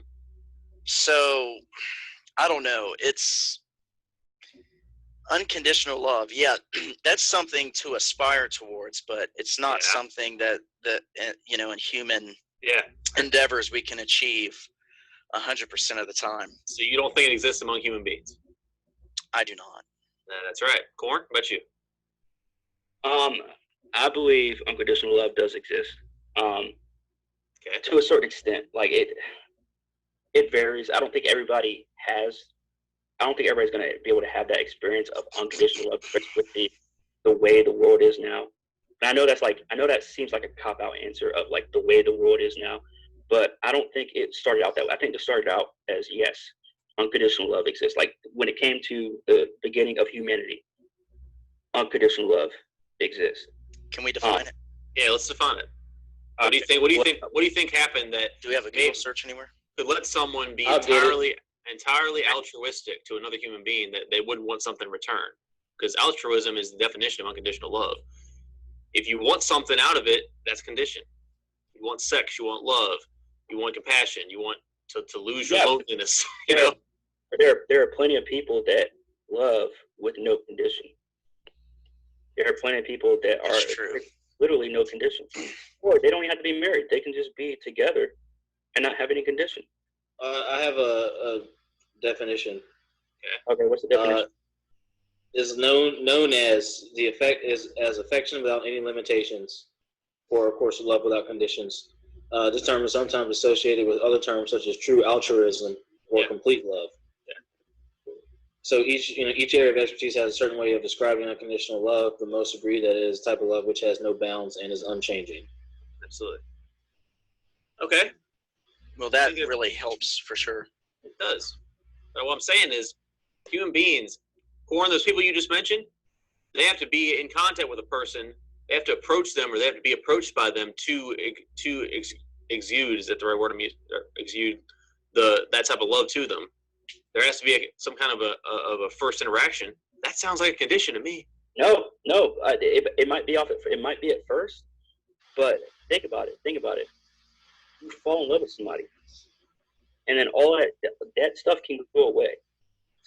Feelings, and conditions can go away after loving someone for quite some time. Sure. Because I think a marriage contract is sort of a condition. Well, yeah, by the state, yeah. Yeah, bro. That's why I said that if you are just together with someone, because there are plenty of old people that never got married. It's not now compared to people that are married. Then yeah, there's very little, but there's still a lot of people out there that have been married, that have been together for 60+ years but never married because they didn't want to put a condition into it. They just wanted to be together. They just want to love each other. They may not have the condition of sex. There are plenty of guys out there that don't love unconditionally, that don't need sex, or that don't, I don't want to say demand, but that don't require to have sex or any. Yeah. It's just, hey, I like you, I love you, you love me, let's be together, and that's it. Like because they were attracted to them because of their looks and personality, a condition. No, I'm saying that's at the start, bro. Listen to what I'm saying. I hear you. I'm listening to you. Could I say something? All right, shut up. That's at the start. At the start, you can have conditions at the start. But once you love that person, once you're into that relationship and you love that person, those conditions can go away. Now, 9 times out of 10, they may not. But you're asking, is unconditional love a true thing? Is that a real thing? I'm saying I believe it is. Only because those conditions can go away. Well, I see Corn's point. Okay, I can see your point. For sure. There's one thing I want to add, though, to Cornelius's argument. If what Cornelius is saying that I know that he believes is true, then in my opinion, what Corn should be saying is the love starts before the meeting takes place. Yeah. Not even at the inception of the look or the first meeting, but you're able to love beforehand. Right. Would quantify an even greater stance for unconditional love because you knew them beforehand. That's what I'm getting at, man. Well, no. What I'm trying to say is, I'll use an example. Adam, you meet a chick, right? Okay. On the condition that she's hot, right? Sure. I mean, that's pretty much where your condition is, anyways. But well, I mean, every man if is. your mom loving you is a condition, then that is also a condition. Then, yeah. So having a condition of meeting someone hot, right? Then you guys fall in love. You require certain things, which is a condition in that relationship. But then there's going to come a point where you don't have that. Those conditions no longer matter. You don't care if you've gone 3 months without sex. We know somebody. We know people like that. that after a while they don't really need sex. That's not really conditioned because they love that person so unconditionally that those conditions don't matter. Now they might, complain about it or something, but they still are there. They still love that person. They still have that love for them. So where they don't, and I know we keep saying sex, but I mean that's just what you brought. That's one example. It's one example of something. Yeah. But I'm using it as like the example. There's so many other things that you can use as an example too, but there's so many conditions to what we are aware of to where we now require. Now, in this day and age, we have so many conditions in marriages, in relationships, period. Whether it's friendship, whether it's romantic, whether it's family relationships, there's so many conditions. Right. It can get to a point where we no longer have those conditions, is what I'm saying, which ultimately means you love that person unconditionally because you still want to be with that person. That's just like when we hang out, I feel like we love each other unconditionally because we don't have to do anything when we hang out. Right. We can just sit there and talk. What are we doing right now? We're sitting here talking. Even though they're in silence, literally shooting the shit. Yeah, but we literally go to each other's houses and just hang out with no condition. We're not like, hey man, how come your TV doesn't work? Or hey man, how come? There's no bitching. We already know. We already know how each other are. Like, how come you never have any food in the fridge or anything like that? It's just like, hey, want to hang out? Yeah, let's hang out. Let's do this. Cool, whatever. Doesn't matter. There are plenty of times where I went over to Jaren's house, where we slept over Jaren's house, and Jaren didn't have enough quilts or whatever covers for us. That doesn't matter. We're still there because we want to hang out with each other. We love each other unconditionally. I think. Well, yeah. I feel you, Corn, and I know. Go ahead, Jared. I was just gonna say, unconditional love, I think, also exists within children. I think what I was going to get and to, also animals. Yes, what I was going to get to, children and animals. Certain animals. I think exude unconditional love. I think that's where you really get it. That's where I feel like it stems from. I feel like we can still find it there. But as far as adults, man, I like where your heart's at, but I think we're going to have to agree to disagree.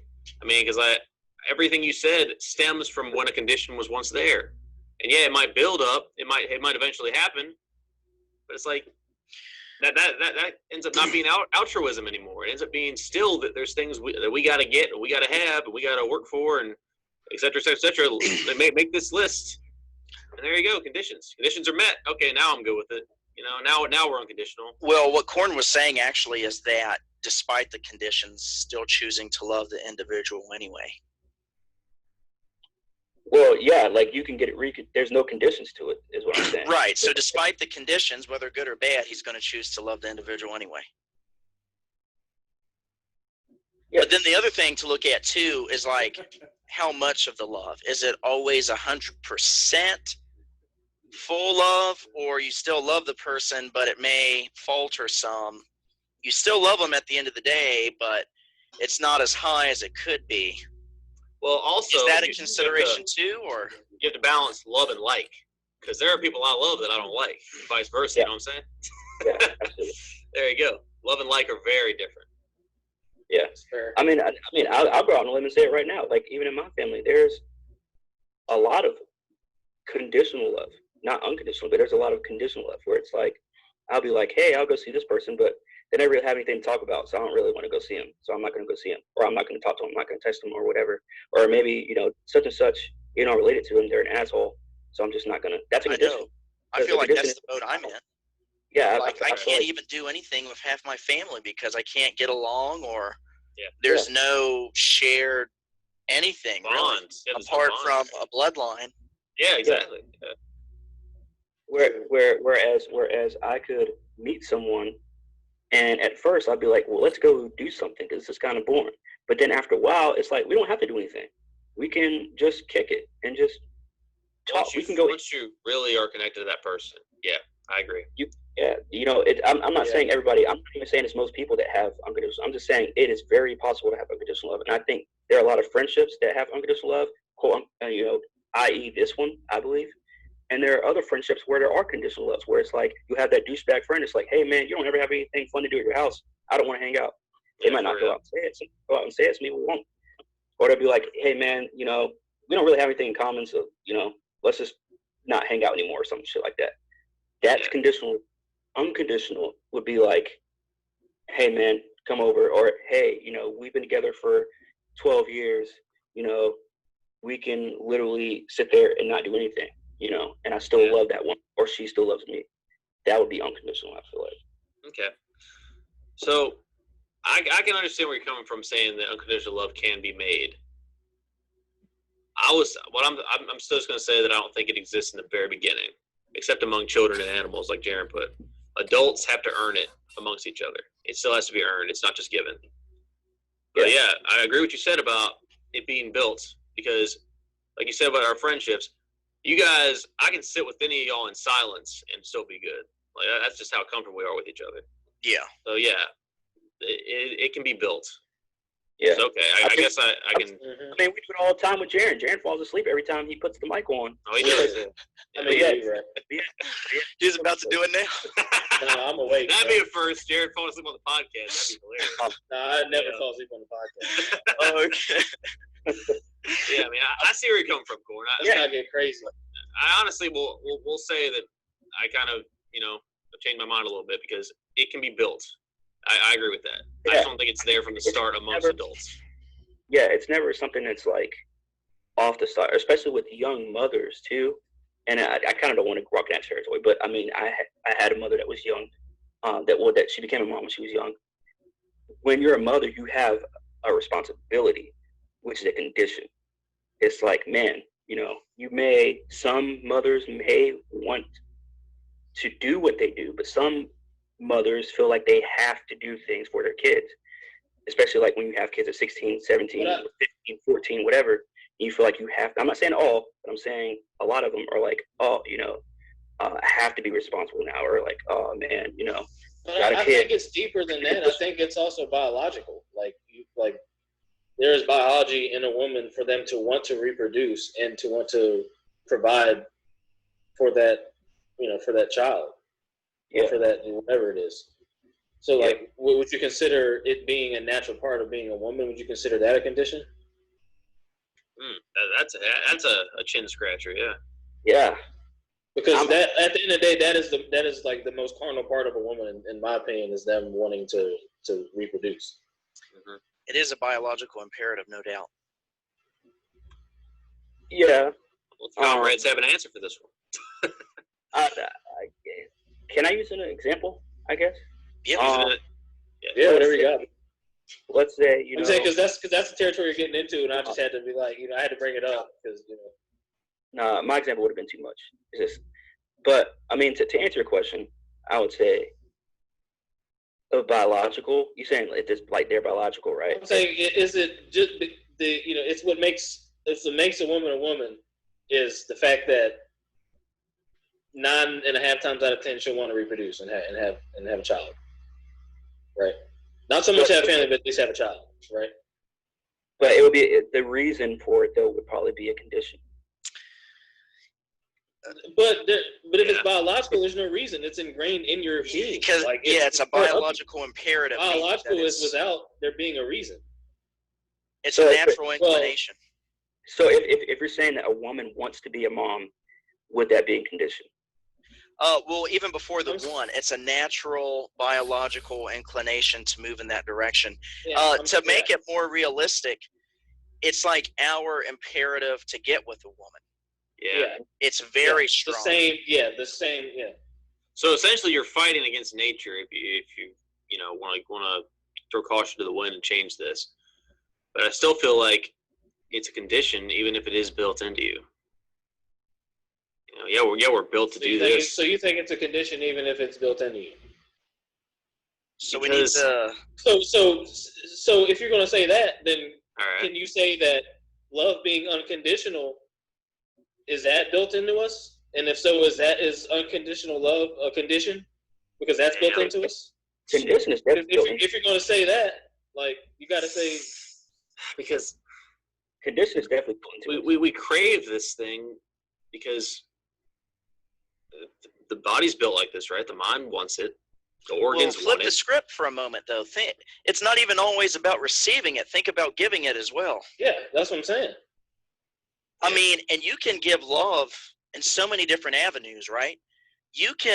This is going to sound really weird, but it's so true of anyone that's an expert in their craft. If you're a musician, you are pouring your love and your heart and your soul into your art. Yeah. Yep. Any artist. And even, if you take a tremendous pride in an occupation, you do that with love, heart, body, and soul. Blood, sweat, and tears a lot of the time. Yeah. When you truly love what you're doing. Mm-hmm. But it's because you love it. It's because what interests you. Because it flows out from the soul. Because it's what interests you. The same thing as a child. Yeah, I see what you're saying. I get you too, Clint. But it comes from your passion because it's what interests you. Yeah, but look, even before. But that's the thing. You're doing too much of the conscience. You need to look at the subconscious and what flows out of humanity. There's biological, there's the animalistic, and then there's the soul. And whether you're secular or not, even my atheistic philosopher of a professor that I had for my philosophy class, there were students that would try to deny the aspect of having a soul as human beings, as we do, which is unique to us. And he didn't even believe in God, and he still argued the case that we have a soul. Absolutely. And with that, before we even go to an interest, you are drawn to things naturally in a supernatural way that pull you towards it. Yep. And that's a whole nother realm of thought and the law of attraction and things like that, because whatever you're seeking is seeking you. Yep. Fair enough. Okay. Whatever you put out is what you get back. Exactly. Whatever's in the microcosm's in the macrocosm. Like there as it above, is. so below. And you get an Hermetic principle of So just Jared balance. knows it This too. is the way. Right? Oh yeah, this is the way things work. So what I'm inviting you to think about is there's things that, and this is all from love, receiving it to giving it. We can give it freely without a pretext. And then you can also receive it freely without a pretext as well. And my only thing, like for you, Adam, is just be aware that there's a difference between what's going on consciously and unconsciously. Fair in enough. Daily endeavors, right? I do agree unconditional love exists amongst certain aspects of humanity and beast kingdom. It's just it's a fight for it. And I mean, you talk about the soul. Yeah, I mean that stuff is real. I mean, you feel that before anything else. And again, I mean, we have so many distractions. Yeah, that's the problem. Yeah, that's the problem. There's so much. Takes us away from that. Yeah, getting in the way. It's us further and further away from unconditional love, because kids now are going to grow up, and the only reason why I use the whole friendship thing is because that's my only way of explaining how I personally have unconditional love, is because I have unconditional love with my friends, right? Which is like 5 people. So with kids nowadays, with them growing up, they have so many distractions of them having unconditional love, right? In terms of friendship, which I think is the most natural way of unconditional love, because there's so many people that their friendship is so many people from different shapes, sizes, genders, races, whatever. It's so easy to make friends, but it's harder nowadays to have actual real friends because of every distraction that and I don't want to say the government, that the world period is just throwing right in front of us. Just consume.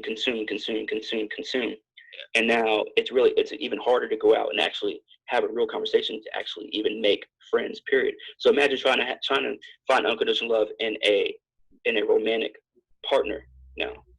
Trying to have a romantic relationship. It's 10 times harder to try and have a romantic relationship when you can't even find true friends now. Right. That's true. It's relationships between people in general. Yeah, because you're going to lack everything under the sun. You're going to lack trust. You're going to lack communication, life skills. You're going to lack social skills, everything. Like all of that is just, it's up in the air now. Yeah, dude, it's wild. Yeah, Corn really touched on something there, and I think there's tremendous benefit to technology, but it's also a tremendous detriment too, because I'm looking at my little nieces and nephews at 3 years old, even sooner, being handed a tablet. Yeah, don't get me started. You're the third person to say that on this podcast. I feel like every month we get at least one of us always say that. Like, It's I think the truth, when we started. yeah, It's crazy. last time we had Connor on, he said the same thing. He's like, kids are being handed tablets. Jaron said it. Adam said it. Like, we all, we're losing our It's humanity. an epidemic, man. We are, man. Yeah, I'll tell you this. Noticing my own bad habits and how I've been actually fixing them this past week. I've been really cracking down. It is tremendous how much better you feel if you just put the damn phone down and focus on what you give out. You know, what your actual talents. You know, focus on what you can give to the world. That shit is you cannot top that, as a wise man once said. So yeah, it's The wisest of men. But you know what? Adam's right, and Rev is right. You can't, you can't top having those natural relationships. But now they're telling us, like the world is telling us, oh, you can top that. You can top that. Here you go. It's virtual. Have all this virtual, have these virtual friends, have this virtual relationship, have this Sex virtual dolls. have this virtual popularity. Sex robots. literally. Yeah, that's a thing. Man. That's a big thing, especially in MGTOW. Yeah. This shit is like we're saying, if this shit snowballs, like that's the end, bro. Yeah, it's about to be a frosty situation out there. Like, I don't know. I know at least us four right here, we will stand true. We will. Like we'll be the last four motherfuckers that don't have a fucking sex doll. Well, maybe anyway, you know what I'm saying? At least a couple of us. Yeah. Oh gosh. Oh. Moving on to conclusion, I guess. Yeah, we're gonna hold strong, all right? All four of us. We will. We'll fight the good fight. We're fighting the fight for masculinity, all right? There you go. There's one. All right, fellas. Well, I think that's a fantastic stopping point. Anybody got anything else? Yeah, I do want to say, if there's one, I'm guessing we're wrapping up. I'm guessing, Adam. But My bad. I'm good to talk. I mean, we can keep rapping. I don't care. It's just the more we talk, the longer the title's gonna be. So. If there's one thing for the listeners to take away from this, is that this is something that we home in on every single episode that we've done since the beginning, since November once we started, right? Is we need to stop shifting our focus every time social media, government, the news, and influential people, all kinds of things. Every time somebody says, hey, look this way, kind of question why they want us to look that way and not just look that way because it's a shiny new toy or shiny new future on some kind of social media or something like that. Like, kind of question why they're telling us, because I think this is why I became the person that I've become now rather than the person I was 10 years ago, is because it's just one thing I've always done since I was a kid is question authority. Now, whether it was the right thing at the time, probably not. But now that I'm older, it's actually, there's more of a detailed perception of questioning authority now. Now I can say that now as an adult, that like I am glad that I always question authority. It may not have been the right way, but now you have to question authority now, or else you're going to be consumed. You're going to be swallowed up and spit back out and left to die. Yeah. Or you're going to be led along a very, very dark path. Yeah. I mean, they're trying to persuade people in the state of Virginia to kill babies. They're trying to persuade people in the state of New York to kill babies. Like, after fully born too. Yeah. And this is something where people are like, oh, they're not trying to do it because they give you fancy words. They tell you, oh, it's going to be this, it's for this purpose and that purpose. No, they're killing babies, period. And they're trying to make it legal. Yeah, and I have my own theories about why they're killing babies. Let's go into that. What's your theory? I want to know. One, depopulation. Yes. Two, you could look at it from you could look at it from just a human population aspect. you can look at it from a racial aspect as well, because they say majority of people who have abortions are African American. So you can look at it from a racial perspective as well. I also think that there's some shady like organ harvesting going on. Yeah, that's big. I wouldn't be surprised at any organ harvesting. Whatever the hell you do with baby organs, stem cell research. You know, that's a valuable brain stem there that you can take stem cells from, and we can grow these, you know, these clones, and keep this cloning process going, and keep the research for that going. I got something for y'all to go with what Jaren's saying. I just Googled it right now. According to Google, there's been 50 million abortions since 1973, since the inception of Roe versus Wade.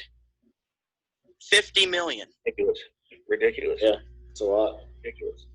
Now again, I don't want people to be like to think that I'm on, you know, one way or the other. And when it comes to abortion, because that's a really thin gray line. Yeah, very thin, but it's still a gray line. In terms of, you know, pro-abortion or anti-abortion, I'm neither. I guess, you know, it's I don't know. I still don't, because I'm not a woman, so I can't really, you know, like it. Or have any kind of opinion on that. At the end of the day, it's not really. I feel like us as men, like it's not really. Yeah. But when they are taking them, and making it, you know, pretty much trying to pass a law taking a live baby and killing it, that's some new age shit. I mean, and to me, since this is at the end of the day a woman's choice, like I think we can all agree upon that. That tells you where women have gone, where they're even okay with something like that being a thing. Yeah, it's pretty serious stuff. Like it's pretty crazy. Like I feel like there's a line between like if I have to have an opinion on this whole abortion thing, like my opinion is let the woman choose, right? Yeah. That's she can have that, all right? Fair enough. I would say I feel like there's a time frame in which you should be able to and should not be able to abort. Like after the baby's been born, you should not be able to abort. That's just straight killing at that point. Straight murder. Not even abortion. That's straight murder. But I mean, but then there comes in the whole inception argument. Like, do you have a consciousness when you're incepted? Like, or is it still death if you're, you know, killed prematurely by abortion? Like, it comes into that whole thing again. Let the woman decide. Yeah, it's a lot. Yeah, it's a lot. But you got to just find some happy medium of time where you think that it's okay, and you're just gonna have to roll with it. But because the fact that we're at this point in humanity where they're starting to try and pass laws. Yeah, where we have to like kill, but yeah, man, like it's because all this time they have put the blindfold over our faces and have given us fancy words. They know they can persuade people with fancy words, long paragraphs, and say, "Oh, it'll be used for this. Oh, we can do this with it, or that, whatever." Now they know that there's a million things you can get from killing babies, organs, depleting the population. Yeah, you know, all kinds of things with it. This is where the government is at this point, is where they're like, give them fancy words and let's see if they'll agree. And sure enough, there's at least a few people out there that agree. Well, because they don't fancy words saying, you know, we'll do this for this cause or with that cause or whatever. At the end of the day, think. Just use, if you have any kind of smart bone in your body, you can think and see. You're killing a human, an innocent human being, period. Well, there's some homework for y'all that I want y'all to take a look at. Even the elites of our society have took it upon themselves to make this an issue. You can go on YouTube right now and look at Bill Gates speaking of population control. Oh, gosh. Yeah. And that's the homework. Go on YouTube after this or whenever you want and look at Bill Gates speaking about viable means of population control, and that's one of the agendas he's pushing, Bill Gates. And after you do that, you go look into the Bill and Melinda Gates Foundation's influence in Africa. Y'all go ahead and do that homework after you do Clint's homework. Okay, I'll look at that. And then you'll see you'll be able to see some similarities there. Huh. Yeah. Okay. Wild shit. Yeah, man. Bottom motherfucking line is do your research, man. Keep open Yep. mind. Blow away the smoke and see what's really there. Keep dreaming. Keep dreaming, y'all. Or if you can't blow the smoke away, get up above it, man. See what There you go. You know? Yeah. Can't blow out the fire. Become it. Yeah. Yeah, history's already trying to be rewritten, so let's rewrite it the way it's supposed to be written. You know what I'm saying? Yeah. There's enough shit going down. It's degrading to everybody and everything. Yeah, I mean, there's already going to be enough of people trying to keep the population down already. So let's just, I think natural. A lot of things need to just stay natural instead of artificial shit. I will say on the flip side of that though, there have been some other controversial abortion laws where like you can't abort after like 6 weeks, and that's basically when the chick finds out she's pregnant in general. Like a lot of those laws are sweeping and they're getting passed. Yeah. I mean, did any of you guys see any bad thing about that? Because to me, that just sounds like it forces people to make smarter decisions in one way. But then in another way, it's like, well, I can see chicks getting mad because they feel like they don't necessarily have a choice, and then the government shouldn't be in their choice. You know what I'm saying? And that whole side of that too. Yeah, it's always a really difficult situation because who's got the rights? Is it the mother, or is it the blastocyst upon conception? Once that starts moving into the embryo and then to the fetus, and when does it have life? What's and then what do you qualify life? And that's the other fight, is when it has a soul or when it actually has life. And both of those are very tricky. Yeah, we don't know when you get a soul, like that's tough. So the thing is, I have my own very specific opinions about that, but speaking from a biological standpoint, I mean, when the sperm and egg meet and then they come together and then the chromosomes start to mix and it just starts to multiply. Yeah. That's a form of life. Yeah. And I want if anybody can if there's any females, I'm sure there's plenty of females listening to this because Nora the Aura listens. We've hit so many fucking view or listens. But correct me if I'm wrong, any females that are listening. But apparently, from what I researched, like last semester, was that the abortion doctors, not abortion doctors, some kind of doctors, the doctor that they go to after they figure out they're pregnant, kind of convinced them in the healthcare business. They kind of convinced them to have an abortion if the woman or if the female is unsure whether she wants to have the baby or not, because they feed the whole like foster care system is bad thing into their minds, and the woman who's not responsible, she's not ready to have a child yet, and she's like kind of on the fence about having a kid or not, and then the doctor comes in and lets them know like, hey, just let you know, the foster care system is really bad. It's like they're putting it in brochures now about how bad. I mean, the foster care system, I hear some people say it's bad. I hear some people say the foster care system saved their life. It's got pros and cons to it, but I hear that that's pretty much like the line that doctors give young women that find out they're pregnant, like, hey, if you don't want to have this baby, you don't want to give it up for adoption, you might have to get rid of it because foster care system is bad. Well, if they're doing that, that's some shady, corrupt stuff. Yeah. I mean, like I said it on this podcast before, the healthcare business is like a monster in its own work. Like, they are just so far out and so far. I mean, they write their own laws. Yeah, they lobby to politicians. They charge you whatever they want to charge you. Like they have complete and total dominion. Yeah, they're still far out there, and we're gonna say, okay, we need to deplete population, we need to do this or whatever. It's like, hey, if she's on the brink of, if she's on the fence about this, kind of push her more towards the whole abortion thing. That's what I got out of it. It's pretty much. It's like, especially if they're putting in brochures now that foster care system is bad. Basically like going to work at a warehouse, which Adam and I have experience in, where they say the union is bad, the union is the devil. So I mean, look at this kind of situation at the same thing. Like I don't doubt it at all. Yeah. That'd be one thing for the future, though, is if we could have like a woman on here as a guest. Yeah, we've been trying that for a while, right, Jaron? Yeah. We're gonna get my girlfriend on here eventually. We'll see how that goes. she'll be on here at some point. That would really be an interesting spin. I told her she got to listen to a podcast before she come on one. So that's her task, is to at least listen to a podcast. That's a good qualifier for sure. I have a few female friends that I've mentioned this to, but it's been a long time since. So I mean, yeah, she's been here while I've been casting before, but she hasn't fully listened to it. She'll be on here. Don't worry about it. That would be a very good special episode. Yeah. And it's not. She'll be on. I said 2 years from now, she'll be on.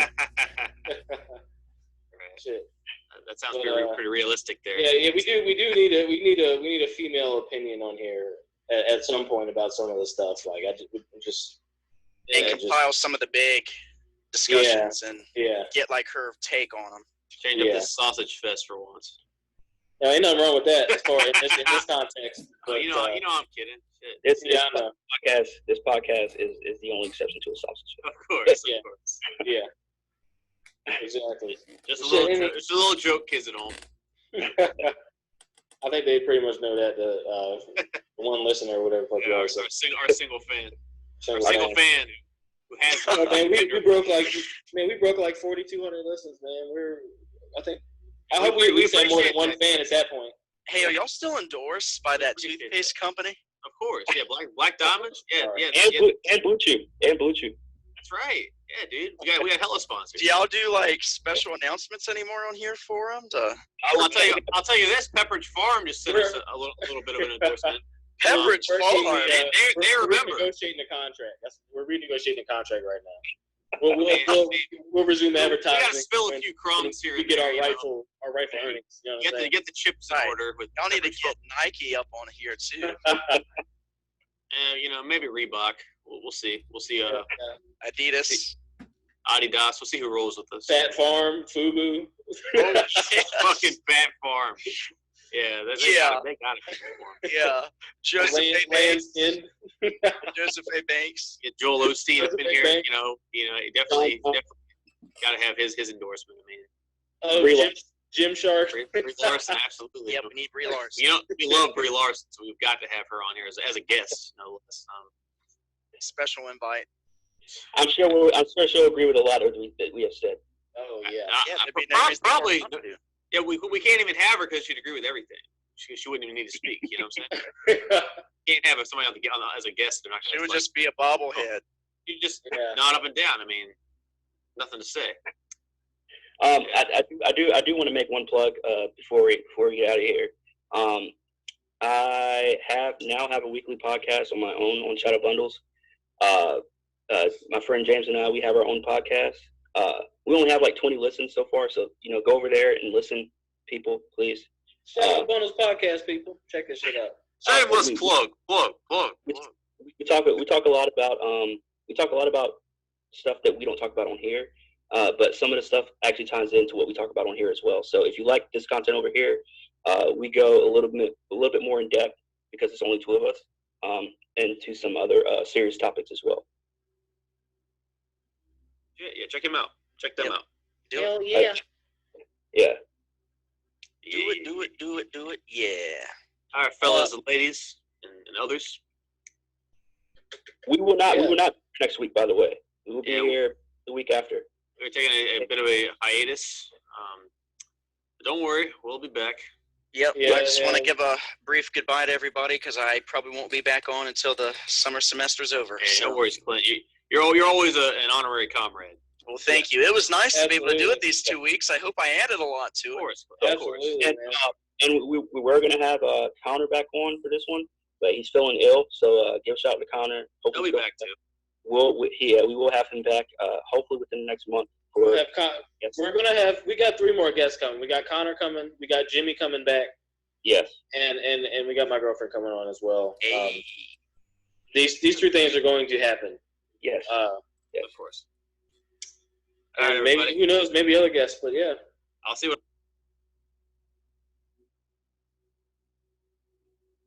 I can do. I've been trying for a while, but hold your breath. Actually, don't. All right, everybody. Well, It's been the Comrades, contemporary and otherwise. Contemporary Comrades. Later, y'all.